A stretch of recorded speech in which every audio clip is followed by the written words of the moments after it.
Christophe. Hello Christophe. Et alors, je vais partager mon écran en partageant cette fenêtre. Est-ce que vous voyez bien tout ce qui est à l'écran? C'est très bien. Peut-être une petite question avant de démarrer, Cassandre et Romain. Est-ce que vous souhaitez avoir des questions pendant? Est-ce que vous préférez qu'on les envoie sur le chat? Est-ce qu'il y a un petit moment à la fin qui est prévu pour les questions-réponses? Alors, on a prévu des petits moments d'interaction. Donc, il y a un petit brise-glace qui arrive juste après et on a un petit moment sondage où, évidemment, on vous demandera de mobiliser le chat pour vous exprimer. Mais voilà, mais on peut tout de suite commencer. Et les questions de fond, on essaiera de les traiter un peu vers la fin, une fois qu'on aura terminé la présentation, si ça convient à tout le monde. Voilà. Alors, on avait envie de commencer par un peu vous demander quel était votre sentiment par rapport à l'IA. Là, maintenant, en cet instant, quelle émotion est-ce que ça vous évoque? On a mis des petits exemples en dessous. Mais voilà, n'hésitez pas à nous dire. Oh, on a encore des participants. Hop. Ça, donc, si jamais, voilà, en ce moment, si voilà, Caroline parle de curiosité, est-ce que d'autres personnes en ce moment ont des émotions à titre personnel, moi, c'est game changing pour Christophe. Moi, c'est un mélange toujours d'excitation et parfois un petit peu d'anxiété, parce que vu la vitesse de progression de ces outils. Mais voilà. Donc, merci pour vos premières remarques. On peut passer à la suivante. Next. Je me présente en... Hélène disait idée un peu excitation de mon côté. Bah, très bien, on est d'accord là-dessus. Moi, je me présente en 2 mots. Je m'appelle Romain Bonnen. Ça fait 15 ans que je travaille d'abord dans la musique, qui est mon secteur de cœur. Je suis ingénieur du son. Il y a 3 ans maintenant, j'ai monté cette ASBL qui s'appelle Empower Culture, dont je vous parle dans un instant, une fois que Cassandre se sera présentée. Oui, donc moi je suis Cassandre, je sors de l'IEX où j'ai fait 5 ans d'études, j'ai notamment fait un master en sensibilisation à tout ce qui est communication pour les secteurs associatifs et culturels, et j'ai fait mon mémoire sur l'IA. Donc c'était mon premier pas dans cette direction. Je questionnais aussi dans le secteur de la musique la place de l'IA dans la programmation des festivals de musique. Donc est-ce que c'était une question de remplacement ou pas? Donc ça m'a un peu ouvert des portes. Et donc j'ai rejoint Empower Culture l'année passée. Voilà. Tout à fait. Alors, du coup, en 2 mots, l'idée, qu'est-ce que c'est Empower Culture?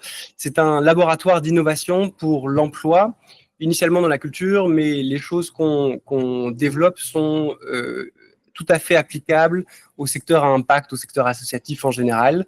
Et donc, l'idée, c'est qu'on fait de la recherche de terrain pour bien comprendre les besoins de terrain des organisations à impact et des organisations du secteur culturel. Et on essaye de bien comprendre, donc d'une part, les besoins du terrain et d'autre part, l'évolution technologique. Et on essaye de faire le lien, on en reparlera dans un instant, on essaye de faire le lien entre les deux pour pouvoir amener les développements technologiques pour répondre aux besoins de terrain. Et très concrètement, voilà, nous on propose de la formation en intelligence artificielle, et de l'accompagnement pour aider les organisations à repenser leur processus de travail à l'heure de cette révolution technologique. Et donc, les objectifs de cette session, rapidement, parce qu'on n'a pas énormément de temps, on aimerait bien vous présenter un peu une vision des enjeux et des opportunités que présente l'IA pour le secteur à impact, particulièrement dans le monde professionnel. Et le deuxième axe qu'on va aborder, c'est découvrir comment est-ce que Empower Culture propose d'accompagner ces métiers face à tous ces changements qui s'annoncent et qui sont déjà actuels pour la plupart.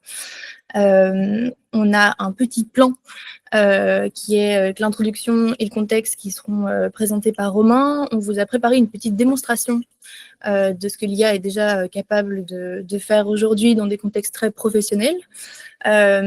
Ensuite, on a un petit passage sur l'utilisation responsable de l'IA parce que c'est pour nous un credo avec Empowork.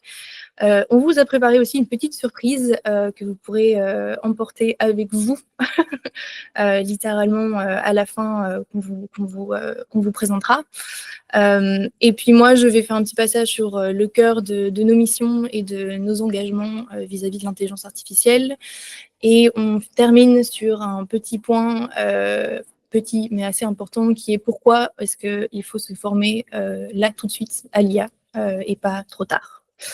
Donc, Romain, je te laisse faire cette intro. Mais voilà, en gros, comme je l'ai expliqué à un instant, je pense que de plus en plus, toutes les industries vont avoir besoin d'organisations qui font le pont entre, d'une part, les besoins de terrain des organisations de chaque secteur et l'évolution des enjeux technologiques.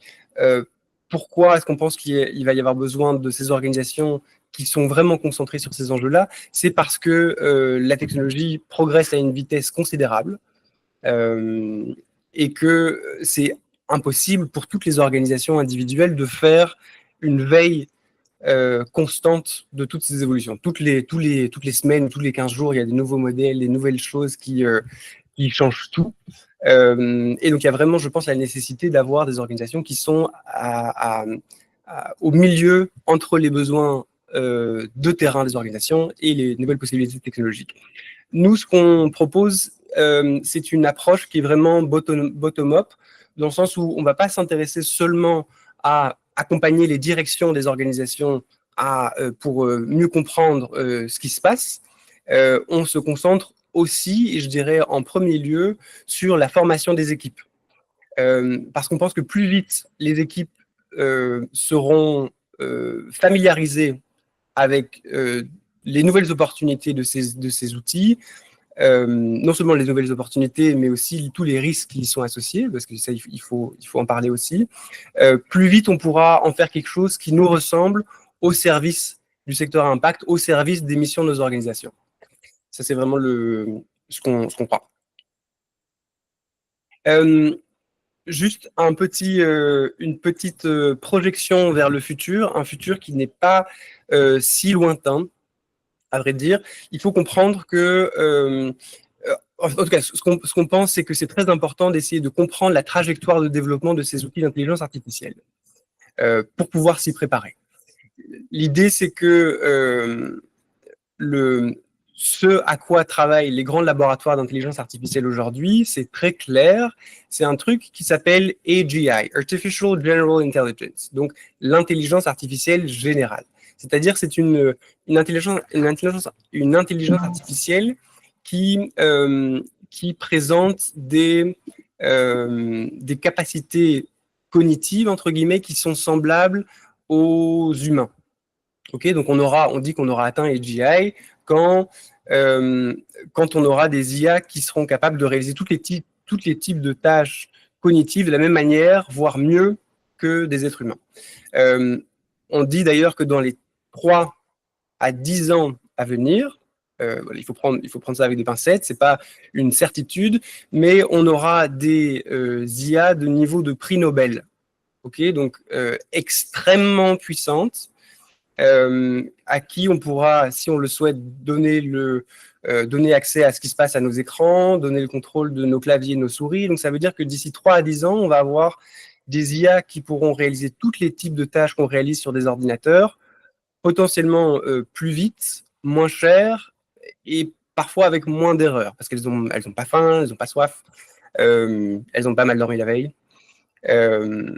Et donc, la question qu'on se pose, c'est comment est-ce qu'on se prépare à ce monde-là qui arrive en fait très, très bientôt, probablement. Est-ce qu'il faut investir en action dans un fournisseur de chaises longues ? Possiblement, ça peut être une manière d'y répondre.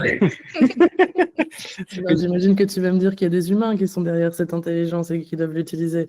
Ça ne va pas se faire tout seul. Exactement. Et je pense que en fait, ça fait vraiment partie, je te remercie Céline pour cette remarque, ça fait vraiment partie de ce qu'on revendique, c'est l'IA doit avant tout être considérée comme une manière et comme une opportunité d'une certaine manière d'augmenter nos capacités d'être humain. Elles peuvent augmenter notre singularité humaine, mais on doit rester, je pense, au cœur de nos actions. C'est-à-dire que l'IA ne sera jamais un substitut pour notre jugement humain. Ça, je pense que c'est quelque chose de très important. Et donc, d'où la nécessité de pouvoir s'en saisir et d'en faire un truc qui nous ressemble. Donc, mais il ne faut pas attendre, c'est la slide suivante, il ne faut pas attendre nécessairement 3 à 10 ans pour se retrouver avec des IA extrêmement puissantes. C'est déjà le cas aujourd'hui. Entre la sortie de ChatGPT, c'était en novembre 2022, donc c'était il y a 2 ans et demi. Et aujourd'hui, il y a déjà un chemin gigantesque qui a été parcouru. Il y a de nombreuses innovations qui ont eu lieu tous les mois ou presque. Et donc, et ça vient pas de nulle part. C'est-à-dire que l'IA, elle est déjà présente. Il y a déjà un champ de recherche en intelligence artificielle depuis les années 50. Donc, c'est pas nouveau. Ce qu'il faut comprendre, qui est particulier aujourd'hui, c'est qu'avec la révolution de l'IA générative, c'est qu'on a aujourd'hui une intelligence artificielle qui est capable de traiter et de manipuler le langage naturel. Donc, c'est-à-dire le langage des humains, l'anglais, le français, le néerlandais, à peu près n'importe quelle langue. L'IA est capable de générer du contenu dans ces langues-là. Et donc, ça veut dire que voilà, elle rédige, elle classe, elle analyse, elle peut aussi générer de la musique, aider à rédiger du contenu, des emails, etc. Voilà. Et donc, l'idée, c'est que pour mettre ça un peu en pratique, c'est vous montrer en 2 mots ce qui est déjà possible de faire aujourd'hui. On a décidé de vous montrer un cas d'usage qui touche à ce qu'on appelle les nouveaux agents de recherche. Okay, donc les agents de recherche, c'est quoi? En fait, aujourd'hui, on n'a plus seulement accès à un chatbot. Okay, jusqu'à présent, on pouvait poser une question, l'IA répondait et on se débrouillait avec la réponse. Les choses commencent à changer. On est de plus en plus en train les laboratoires sont de plus en plus en train de développer des agents, ce qu'on appelle des agents autonomes qui réalisent des tâches pour ce qu'on leur assigne. Et donc ici, ce que j'ai préparé, c'est un petit document qui est voilà, donc ça on l'a fait avec la fonctionnalité Deep Research de Gemini, mais voilà, qui peut se retrouver aussi sur OpenAI et sur d'autres plateformes. Et donc avec un prompt assez simple. Je peux juste revenir sur celui-ci, c'est parfait. Il ne le fait pas. Ah oui, il ne le fait pas, et donc il faut aller sur celui-ci. Oui, je refais. Excusez-nous. Hop. On relance ça, autoriser, et alors partager cette fenêtre. Parfait. Et donc, en fait, avec un simple prompt qui était donc très basique, j'ai demandé à l'IA, j'ai dit, je voudrais que tu me prépares une analyse détaillée sur les manières dont l'IA générative peut permettre aux organisations à impact d'amplifier leurs actions. Soit uniquement sur des rapports fiables, donne-moi des exemples très concrets. Et donc, en fait, on se retrouve ici avec un rapport je ne sais pas exactement, de 17 pages, qui est sourcé et qui présente en détail voilà, toute une série de possibilités qui sont en lien avec la question que j'ai posée. Tout ça pour vous dire que on a aujourd'hui accès à des agents de recherche. Ça, c'est les premiers agents qui sont vraiment efficaces aujourd'hui. Donc, c'est des agents de recherche qui peuvent nous permettre d'accéder très facilement à des informations très niche, donc de pouvoir développer des rapports de recherche sur des questions très niches qui vous concernent. Et donc, c'est sur des questions que vous pouvez vous poser au quotidien. Et donc, elle permet de vous libérer toute une partie du temps de recherche. Et donc, l'idée, la possibilité avec ça, c'est de pouvoir mieux baser nos actions sur des données concrètes. Et de pouvoir rassembler ces informations beaucoup plus rapidement que ce qu'il a été possible de faire jusqu'à aujourd'hui. Ça n'empêche pas, et ça, j'attire votre attention là-dessus, c'est ces agents de recherche se basent sur Internet et donc ils se basent sur des informations qui sont potentiellement réelles et potentiellement fausses aussi. On garde, en tant qu'humain, on garde la responsabilité de pouvoir déterminer si ces sources sont fiables ou pas. Et ça rejoint cette idée, enfin, la réponse que j'ai donnée à Céline par rapport à ta remarque, c'est don't be lazy. Quand on utilise l'intelligence artificielle, on a la responsabilité, on conserve la responsabilité de ce qu'on signe.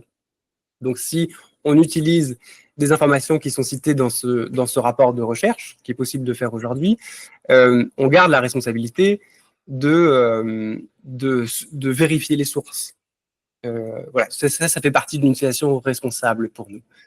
Et il y a aussi, vous voyez la petite fenêtre ici à droite, elle permet des actions qui sont secondaires, mais qui, bon, voilà, il y a un résumé du contenu, il y a moyen de affiner le document, de reformuler une partie, et en fait Google développe en temps réel beaucoup de fonctionnalités qui sont liées à tout le workspace de Google. Nous ne sommes pas promoteurs de Google en particulier, mais voilà, sachez que les grandes entreprises travaillent de plus en plus à fournir des offres qui sont 360 et qui vont toujours beaucoup plus loin que ce que nous, on ne prend parfois pas le temps de faire avec notre travail. C'est ça. Et donc, en fait, la tendance va de plus en plus à intégrer les modèles d'intelligence artificielle avec vos outils, avec vos documents du quotidien.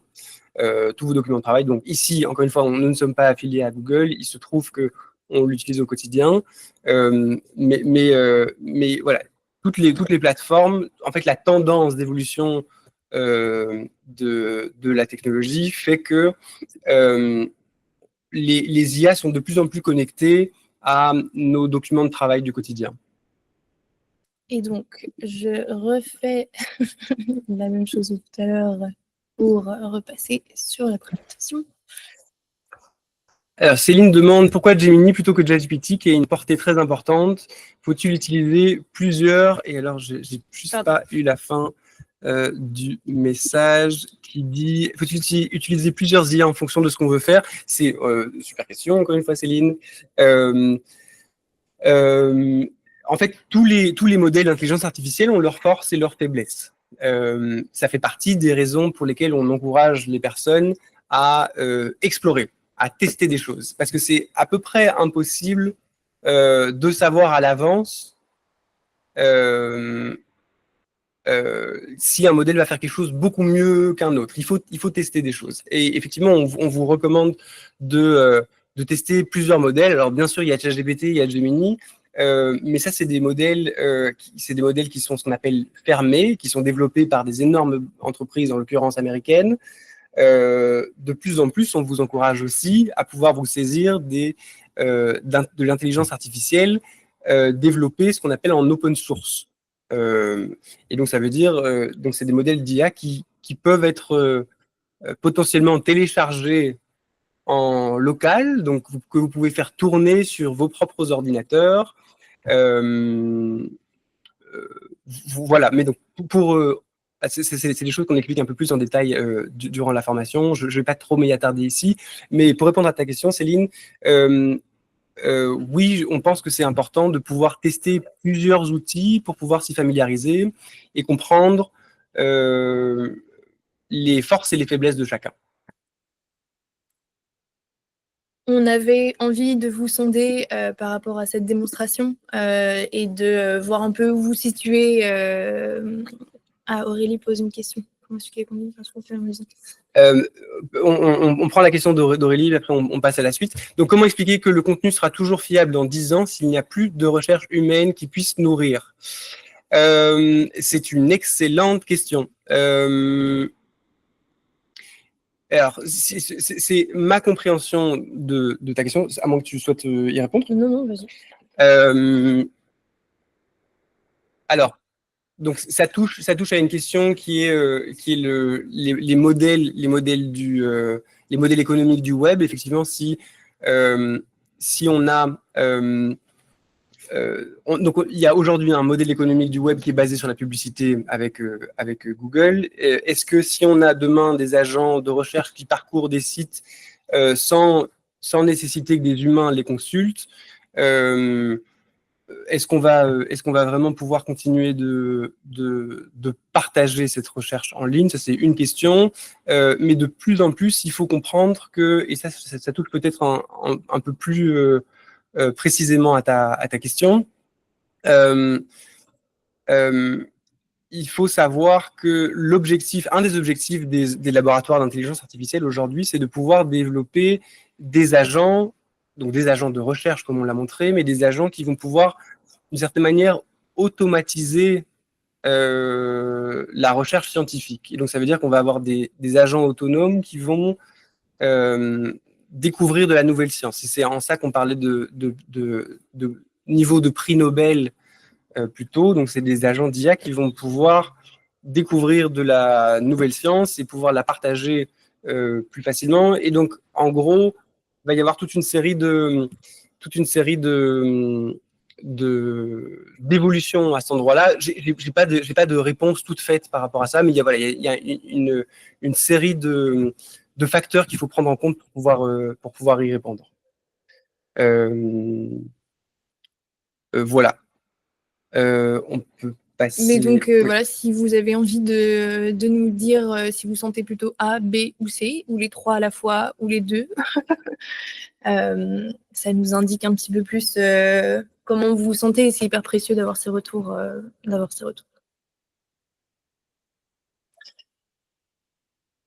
Pas trop de C, ça va. La formation, c'est par où? Alors, trop hâte de tester. Ok, très bien. Ok, chouette. Chouette. Ben, c'est bien, on est content de savoir que on est manifestement pas, il n'y a pas encore de réponse C, donc ça veut dire que vous conservez la certitude que les humains vont garder un rôle à jouer là-dedans. On vous rejoint à fond là-dessus. Yep. Et donc, ça c'est à moi. Alors, moi, je voulais un peu parler des opportunités qui se présentent à nous avec l'intelligence artificielle. Il y a évidemment la majeure en termes de compétences qui est de pouvoir en développer de nouvelles. Et c'est très pragmatique comme aspect, mais voilà, c'est une opportunité en or de pouvoir s'en saisir. Il y a aussi que si on considère l'avènement des réseaux sociaux et des algorithmes, qui date de maintenant, je dirais quoi, 10-15 ans ou plus, on a, je pense à titre personnel, d'une certaine manière, loupé un tournant d'éducation numérique à cet endroit-là. Il y a, avec l'IA et tout ce qu'elle chamboule, une opportunité à saisir qui est de, en fait, s'éduquer de façon permanente à toutes ces questions-là. Il y a aussi que l'IA va nous pousser à repenser nos forces et nos faiblesses au travail comme ailleurs. Nos forces sont évidemment dans tisser du lien social, la finesse relationnelle, tout ce qui implique des interactions profondément humaines, tandis que nos faiblesses vont peut-être être qu'au travail, on se rend compte qu'on a beaucoup de tâches qui sont chronophages et qui ont très peu de valeur parce qu'elles sont répétitives. Est-ce qu'à cet endroit-là, l'IA va pouvoir s'intégrer? C'est une question à se poser. Et ce qui est génial, c'est que tout reste encore à faire. L'IA est tellement au début même si elle date de 1950, il reste encore beaucoup de choses à explorer. Donc, on a encore les clés en main pour le faire. Je prends rapidement la question d'Eva parce que c'est évidemment super pertinente. Est-ce que vous avez une recommandation pour une IA développée ou basée en Europe? Oui, absolument. Il y a le champion français qui s'appelle Mistral, qui est un laboratoire un laboratoire d'IA qui se concentre sur ce qu'on appelle une IA frugale. C'est-à-dire c'est des modèles d'IA qui sont beaucoup plus petits et beaucoup plus efficaces et qui consomment moins de ressources. Alors ça c'est évidemment, et en plus c'est des modèles qu'on appelle open source. Mistral, c'est bien ça. Et donc l'idée c'est de, enfin, par rapport à ce qu'on disait plus tôt, on vous recommande d'aller tester cette option-là aussi, parce que ça va être, on va l'aborder brièvement un peu plus tard, mais c'est hyper important de pouvoir, dans tous ces enjeux-là, de pouvoir considérer les enjeux géopolitiques. Et alors, nous, on utilise souvent Gemini et ChatGPT, c'est vrai, parce que c'est les modèles qui sont les plus puissants aujourd'hui, mais de plus en plus, au fur et à mesure que les modèles open source, y compris les modèles de Mistral, vont se développer, ça va être de plus en plus important de pouvoir faire des choix informés sur les outils qu'on utilise, et Mistral est évidemment une super option pour ça. Mais alors, pour saisir toutes ces opportunités, nous, chez Empower, on a vraiment à cœur d'avoir l'éthique comme boussole pour se repérer dans tous ces champs des possibles. Donc oui, effectivement, l'IA peut nous aider à alléger des tâches, nous faire gagner du temps et ouvrir de nouvelles portes. Par contre, l'IA ne peut pas être utilisée et avoir des usages qui font fi de considérations écologiques, sociales, énergétiques, géopolitiques. Il y en a encore d'autres.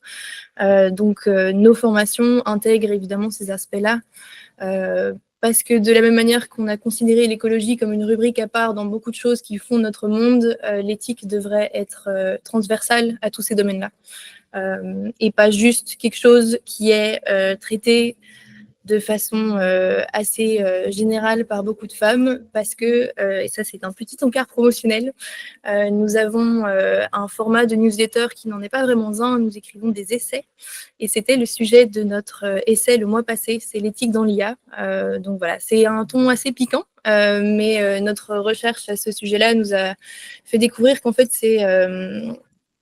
les femmes s'occupent beaucoup d'éthique, particulièrement dans l'IA. Les panels qui concernent l'éthique dans l'IA, c'est essentiellement des femmes. Par contre, pour tout ce qui est très technique, on est sur beaucoup d'hommes. Donc ça, c'était très intéressant de se renseigner à ce sujet-là. Et alors, Romain, un petit mot maintenant sur ça veut dire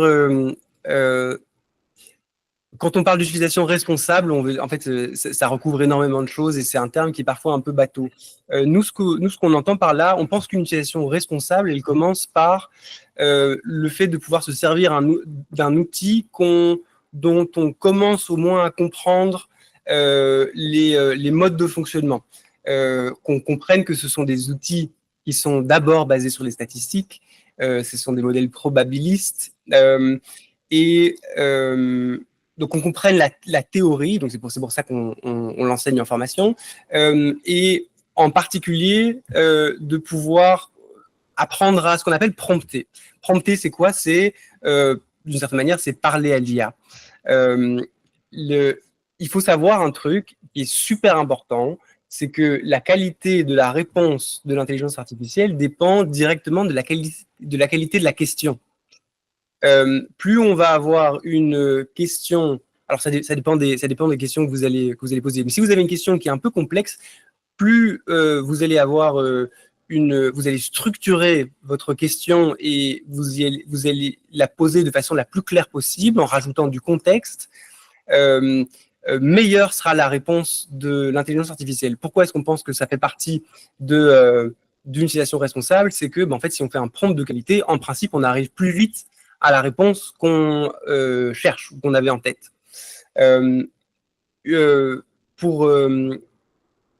il y a plusieurs étapes dans un prompt de qualité. Il faut commencer par, la plupart du temps, pas pour tous les modèles, mais on peut partir du principe qu'il faut assigner un rôle à l'intelligence artificielle. Ça marche mieux si on lui dit, voilà, tu es une avocate spécialisée en droit d'auteur, admettons, si on a une question qui touche à ce sujet-là. Ensuite, il faut apporter un contexte, expliquer en gros pourquoi on est là, pourquoi est-ce qu'on pose aujourd'hui ces questions à l'IA. Plus on apporte de contexte pertinent, meilleure sera la réponse, la qualité de la réponse. Ensuite, il faut formuler une demande claire. Qu'est-ce que vous faites là? Qu'est-ce que vous voulez demander vraiment à l'IA? Il faut que ce soit très clair. Et enfin, vous pouvez stipuler une forme. Est-ce que vous voulez avoir une réponse en tableau ou en bullet points, ou alors est-ce que vous voulez des alexandrins, ou est-ce que tout est possible. Plus vous serez clair sur ce que vous cherchez, meilleure sera la qualité de la réponse. Et c'est pour ça qu'on pense que c'est très important au début de poser une intention claire sur ce que vous cherchez quand vous utilisez l'intelligence artificielle. Et alors, le cadeau? C'est ça. Et du coup, on a un petit cadeau pour vous. On a développé un petit assistant qui est une version, ce qu'on appelle une version customisée de ChatGPT, qui est là pour vous apprendre à prompter. On va vous l'envoyer dans un mail dans le courant de l'après-midi. Et donc, l'idée, c'est simplement, vous pouvez simplement cliquer sur le petit bouton qui dit « Apprends-moi les bases du prompting ». Et il suffit de suivre l'interaction, les questions que l'intelligence artificielle pose. Et voilà, c'est vraiment un moyen de vous familiariser avec les techniques de prompting.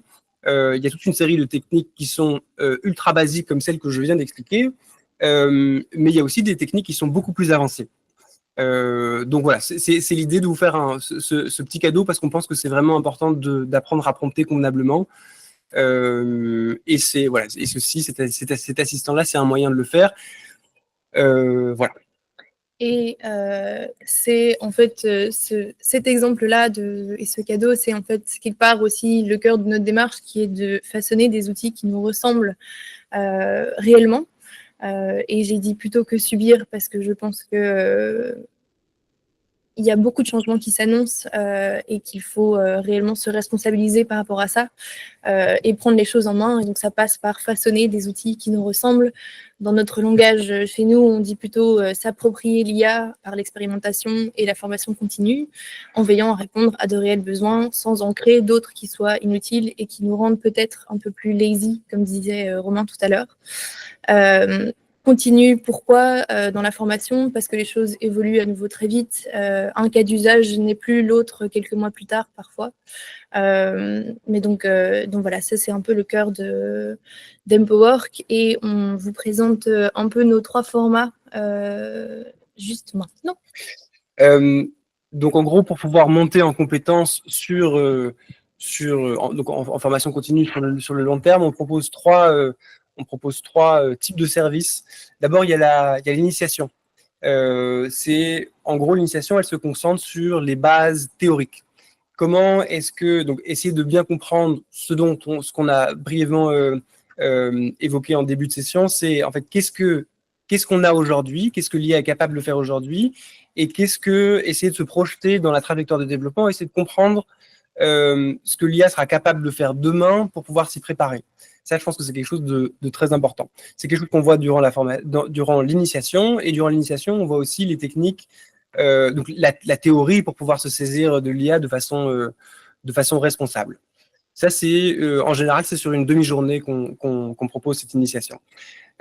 Ensuite, il y a l'offre de workshop. L'offre de workshop, elle est sur 1 à 2 journées, et l'idée, elle comprend l'initiation, mais aussi on se concentre vraiment sur la pratique, parce qu'on pense que c'est vraiment très important de mettre les mains dans le cambouis, de se relever les manches et de tester des choses. C'est pas juste en ayant une compréhension intellectuelle de choses qu'on va pouvoir vraiment s'en saisir de façon responsable, c'est en expérimentant.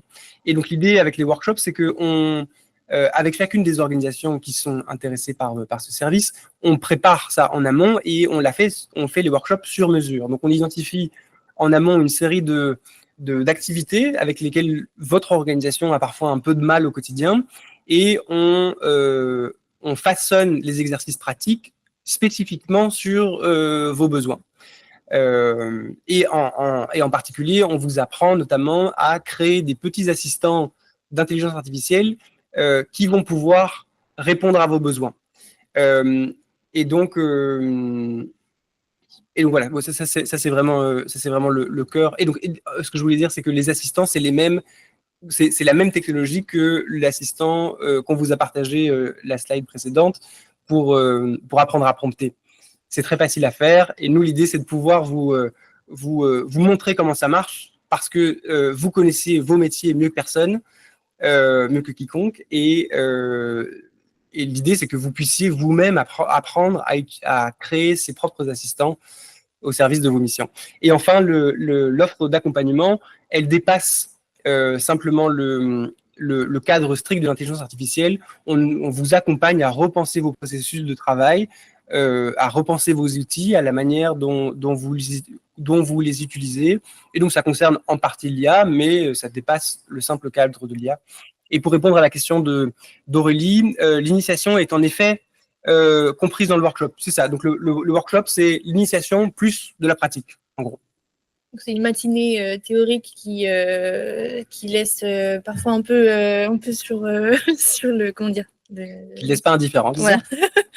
Et puis une après-midi de pratique où vraiment on teste et on partage et on fait ensemble, quoi. Une après-midi ou alors une deuxième journée, ça dépend un peu de ce que vous cherchez, ce qui répond à votre besoin. Donc voilà. Et alors un dernier petit mot sur pourquoi est-ce que c'est important de se former maintenant, parce qu'on arrive à la fin de notre présentation et on voulait avoir un peu de temps pour d'autres questions. Il y a que l'IA ne va pas s'arrêter demain. Bon, ça, je pense qu'on l'a tous compris. Elle continue à faire l'actualité constamment. Il y aura certainement un petit moment de neutralité avant de peut-être redémarrer quand il y aura d'autres cas pratiques qui vont se développer. Enfin, en tout cas, tout ça est encore très changeant. Il y a que il ne faudrait pas laisser d'autres personnes décider à notre place de l'usage qu'on en fait. Romain avait encore... Oui, donc on pense que c'est très important de s'y mettre aujourd'hui. Pourquoi? Parce que alors je dirais donc les premières formations qu'on a faites, c'était il y a 1 an et demi. À ce moment-là, je disais en fait c'est chouette, vous apprenez à conduire vous apprenez à conduire l'IA peut-être dans une petite Fiat. Donc c'est facile, les enjeux sont pas très importants. Aujourd'hui, je dis en fait on apprend à conduire dans une Audi parce que l'IA grandit et elle devient de plus en plus puissante.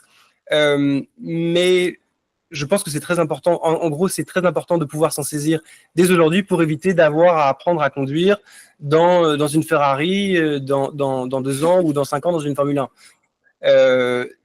Plus vite on s'y met, plus vite on comprend les enjeux et on peut essayer d'adapter ces outils à nos besoins de terrain. Ça, c'est vraiment le cœur de ce qu'on pense. Et il y a aussi la nécessité légale aujourd'hui de commencer à se former. Si vos organisations font utilisation de l'intelligence artificielle, il y a une nouvelle réglementation européenne qui s'appelle l'AI Act, qui encadre les pratiques d'intelligence artificielle à l'échelle de l'Europe et qui impose à toute organisation qui fait usage de l'intelligence artificielle de fournir une formation aux équipes pour ne pas être complètement jeté dans le bain sans un minimum de compréhension de la manière dont ces outils fonctionnent. Et donc voilà, ça devient aujourd'hui une obligation d'être formé si vous faites utilisation de ces outils. Et alors, vous voulez peut-être passer un peu sur un point plus philosophique, au-delà de juste apprendre à utiliser un nouvel outil. Nous, on est convaincus et on en discute beaucoup quotidiennement d'ailleurs de ce que ça apporte d'autres dans peut-être des sphères un peu plus philosophiques, qui est qu'en fait, l'IA va d'une certaine manière nous permettre de se réapproprier du temps. Après, le temps ne fait que s'accélérer, donc est-ce qu'on court toujours après le temps? C'est une autre question. Mais l'IA, en demandant aussi une certaine pratique, nous pousse à l'autonomie, à gagner de la confiance, à avoir de nouvelles compétences et aussi peut-être à retrouver du sens dans son métier. Parce que particulièrement dans le secteur culturel, et on a fait une étude pendant 1 an sur les besoins du secteur et comprendre l'emploi culturel, et il y a beaucoup de perte de sens et de perte de plaisir dans les métiers, parce que accaparés par beaucoup d'aspects chronophages, fatigants, d'instabilité, de beaucoup d'éléments. Mais nous, on est convaincus que l'IA, en l'intégrant à ces bons endroits-là, peut peut-être ouvrir d'autres portes d'opportunités. Et peut-être pour ajouter là-dessus aussi, donc c'est quelque chose qui peut s'appliquer au secteur culturel, mais au secteur associatif en général, au secteur à impact, ou tous les secteurs qui sont struggle pour rassembler des moyens pour réaliser leurs actions.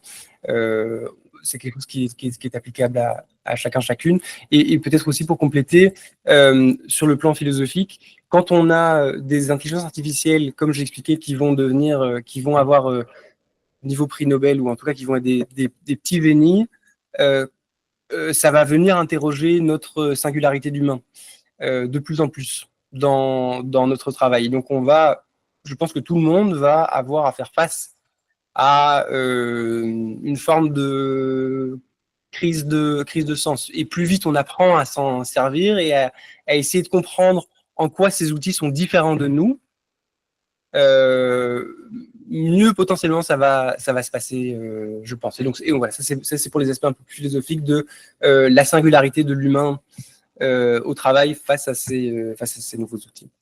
Et donc voilà, nous sommes à la fin de notre présentation. Je voulais savoir s'il y avait encore des petites questions par-ci, par-là. Si vous voulez outrepasser le chat et nous les dire à l'oral, c'est tout à fait OK aussi.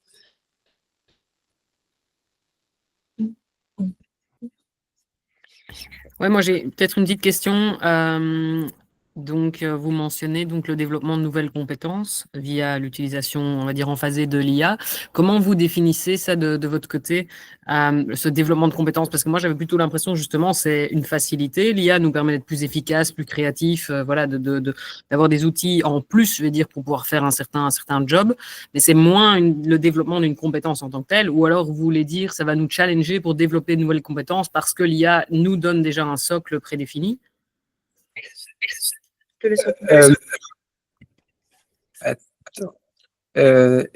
Oui, donc pour répondre à ta question super pertinente, moi je pense que dans un monde où on a de plus en plus d'IA, on va pouvoir charger de projets, ça va être de plus en plus important de pouvoir faire preuve.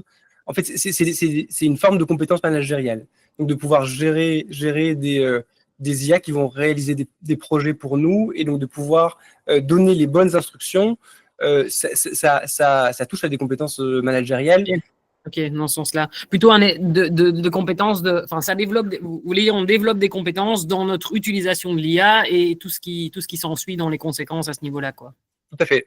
Ça, et puis d'un point de vue très technique, donc de comprendre comment ces outils fonctionnent, parce que puisqu'on va travailler probablement de plus en plus avec ces outils dans les années à venir, il va falloir développer une vraie compréhension de comment ça marche. Ouais, c'est ça. Ok. Au-delà de les utiliser de manière, on va dire, très standard, de pouvoir, autour de ça, bien comprendre les tenants et aboutissants, mieux les utiliser, etc. Exactement.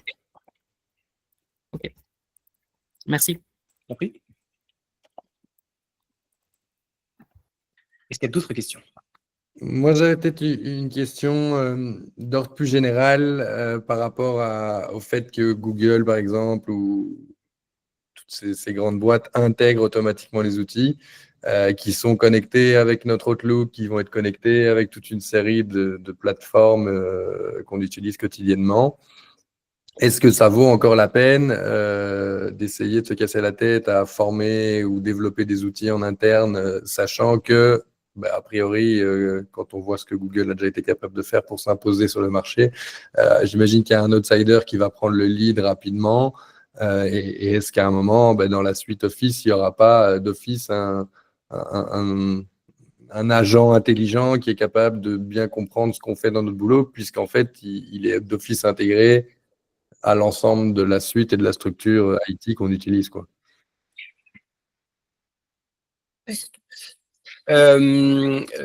Super question. En réalité, je pense qu'il faut de plus en plus se les poser et donc savoir si vous travaillez dans un espace de travail, que ce soit Google, que ce soit Microsoft ou que ce soit autre chose, est-ce que les outils qui sont développés ou proposés au sein de ces espaces de travail-là sont suffisants, répondent vraiment à vos besoins, parce qu'on ne va pas se cacher, en particulier ces boîtes-là développent des outils à une vitesse grand V et qui sont vraiment très forts.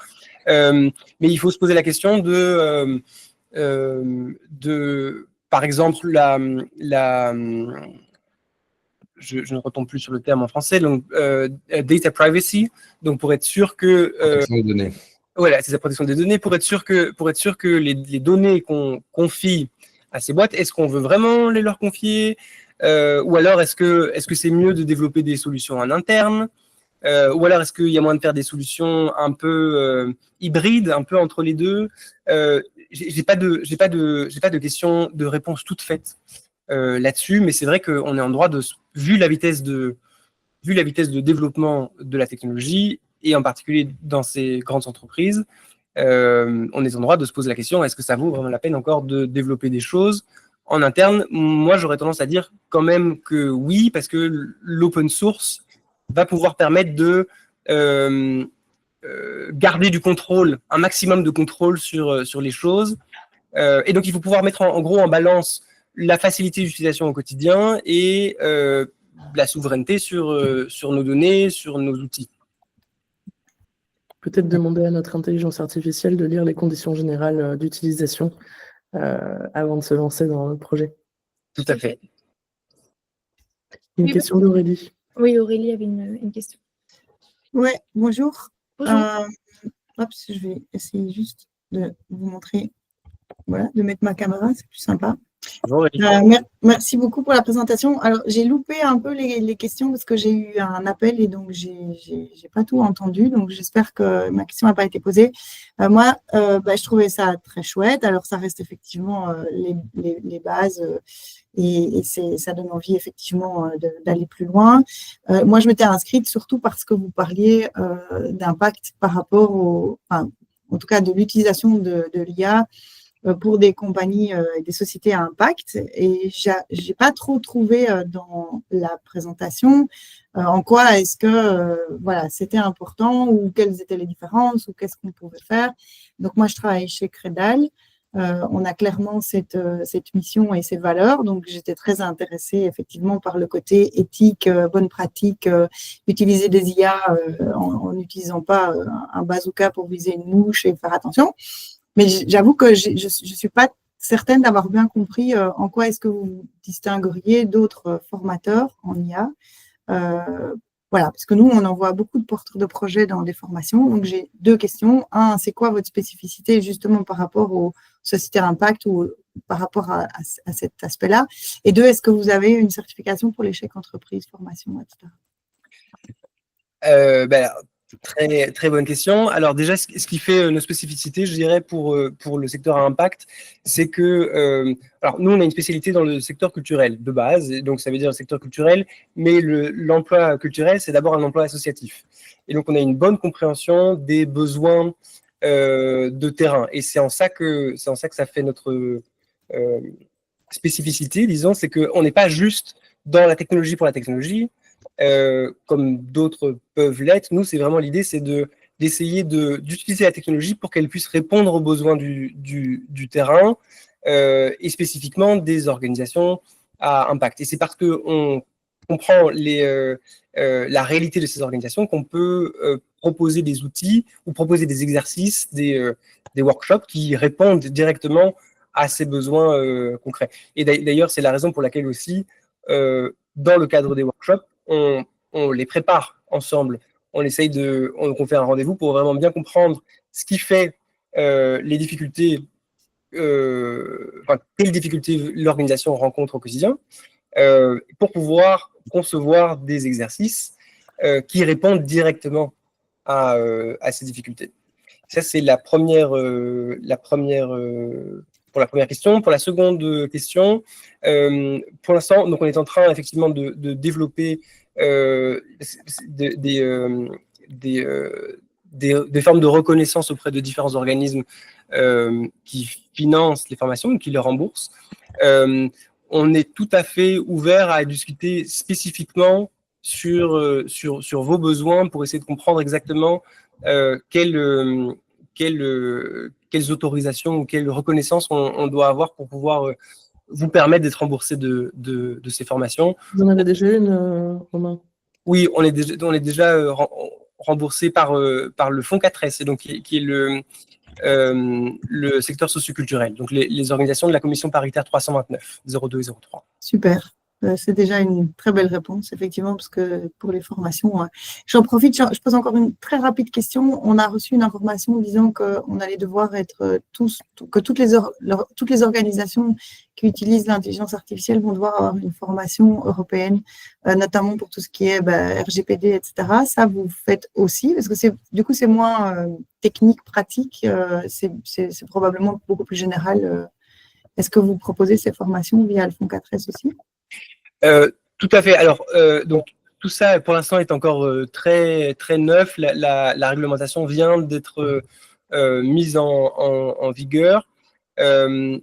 Notre compréhension à ce stade, c'est que le fait d'offrir une formation vous permet, en fait, le fait de pouvoir suivre une formation vous permet d'être dans la légalité Non, ouais. par rapport à cette réglementation. Il faut qu'on rentre un peu plus dans le détail, effectivement, s'il y a des enjeux très spécifiques comme le respect du RGPD, c'est tout à fait dans nos cordes de pouvoir le donner. Il faut juste qu'on puisse mieux comprendre, pouvoir donner une réponse très précise là-dessus, mais en principe, il n'y a aucune contre-indication. Ouais. Merci. Merci Aurélie. Je reviens sur une question plutôt plus opérationnelle. En quelques mots, à quoi ça sert, on en a un chez BeImpact, mais à quoi ça sert du coup d'avoir un assistant propre sur une AI choisie pour une organisation petite ou grande d'ailleurs? Super question. En gros, il faut imaginer que quand on démarre une conversation, que ce soit avec ChatGPT, avec Mistral ou avec Gemini, il faut imaginer qu'on est dans une espèce de sphère. Okay, donc, on démarre au centre de la sphère. Et puis, avant de prompter, on l'a dit, on dit, en fait, il faut poser une intention, dire où est-ce que je veux aller, qu'est-ce que je cherche. Et donc, on se dit, voilà, c'est plus ou moins à cet endroit-là dans la sphère. Si je démarre avec une conversation avec le modèle de base, je vais devoir faire toute une série d'interactions avant d'arriver à l'endroit que je cherche, en Varcoon. Alors que si on programme un assistant personnalisé, à la place de se déplacer dans une sphère, on va pouvoir faire se déplacer dans disons, un quartier de la sphère, donc de pouvoir d'aller de A à B beaucoup plus rapidement, parce que dans l'assistant, on peut par exemple programmer une séquence d'interaction, et donc de dire d'abord on va faire ça, et puis on va faire ça, et puis on va faire ça, et puis on va faire ça. Ces assistants permettent d'aller beaucoup plus vite, de rationaliser le temps passé sur l'IA, et donc en fait on en fait une utilisation qui est plus responsable, ça vous fait gagner du temps, donc c'est vraiment le genre de choses à recommander. Ouais. Si ça répond convenablement à ta question, c'est clair. Et voilà. Est-ce que quelqu'un d'autre a une question? Plus de questions, très bien. Mais alors, dans ce cas-là, cet après-midi, on va vous transmettre un mail qui reprend en gros les informations liées aux formations. On vous envoie aussi l'assistant pour répondre, pour apprendre à prompter. Ça, il faut savoir que c'est gratuit, mais ça utilise OpenAI. Donc, ça veut dire qu'il faut il faut que vous soyez d'accord de répondre aux conditions d'OpenAI. Chacun est évidemment libre de faire ce qu'il veut à cet endroit-là. Et puis surtout, n'hésitez pas, si jamais vous avez des questions ou quoi que ce soit, n'hésitez pas à nous écrire. Vous avez l'adresse qui est là, et vous aurez l'adresse en plus dans le mail de cet après-midi. Merci beaucoup. On vous Super, remercie. merci beaucoup. Merci à vous. Bon appétit. Excellente journée. Est-ce qu'on reste ensemble? Si Ouais, Lisa est déjà partie. Lisa a peut-être faim. Attends, je vais la contacter. Hop.